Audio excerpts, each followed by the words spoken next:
Lord, turuan mo akong huwag gumanti sa mga nanakit sa akin. Panginoon, salamat sa lahat ng mga pagkakataon na ibinibigay niyo sa amin. Sa mga biyaya na laging andyan, sa mga provision na laging nakahanda para i-provide sa amin. Panginoon, aaminin po namin sa inyo na kami po ay nasasaktan ng mga taong nasa paligid namin.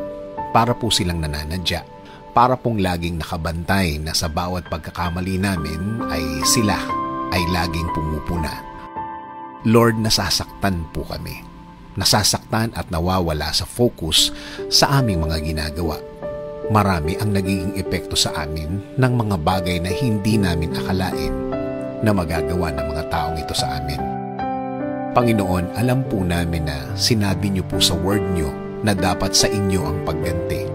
Sa inyo po namin ibibigay kasama ang mga pain o sakit na dulot po ng nangyaring yon. Panginoon, bigyan niyo po kami ng mas maraming pasensya, mas maraming pagpapatawad. Alam po namin na ang pinaka-release po namin sa sakit na ito ay ang pagpapatawad.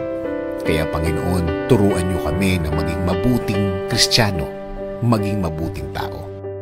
Turuan niyo kaming maging isang mabuting example sa aming mga kasamahan at pamilya. Dahil alam po namin na binabantayan din po nila ang bawat galaw namin at inaalam kung paano kami magre-react sa mga bagay na ito. Kaya inaalay na po namin sa inyo, isinusuko po namin sa inyo ang lahat, Panginoon. Dahil alam po namin na wala ring idudulot na maganda ang pagganti at baka mapunta pa ito sa isang pangyayari na wala na kaming kontrol. Kaya Panginoon, alisin niyo po ang galit sa aming mga puso. Alisin niyo po sa aming isip ang pagganti. Alisin niyo po sa aming utak ang makabawi. Sa inyo kami titingin, sa inyo kami magfo-focus.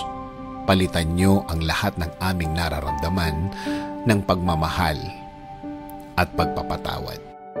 Alam po namin na marami pa kaming mga araw ang darating na mga ganito, na masusubukan ng aming pasensya sa mga taong walang alam kundi ang manakit ng kapwa at walang pakialam sa mga mararamdaman ng iba. Pero iisipin na lang namin ang gusto mo, Panginoon, na wag na silang patulan at patuloy na mabuhay. Nakasama ang presensya mo at mga blessings mo, Panginoon. This is our prayer.